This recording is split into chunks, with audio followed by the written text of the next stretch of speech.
I'm here today at Seton Hall to participate in a very special event with the President of the General Assembly, Dennis Francis.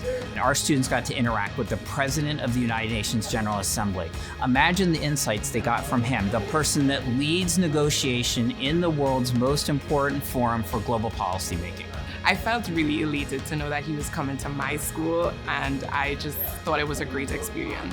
I don't know anybody else who gets to do things like this. I mean, come on, we just spoke to the President of the UN General Assembly. Like, I'm still in shock. The opportunities for things like today with different ambassadors and high-level candidates come and speak and give opportunities and things like that you really can't get anywhere else. However, today we find ourselves once again on the brink and in real desperate need of a course correction. Something in the small group that really resonated with me is that he kept talking about the importance of human rights, but what he really cared about was the personality of individuals and how they act with one another, and I think that really stuck with me. It feels really special to be able to have that interaction with him and to feel like you're starting to have an impact on the world already.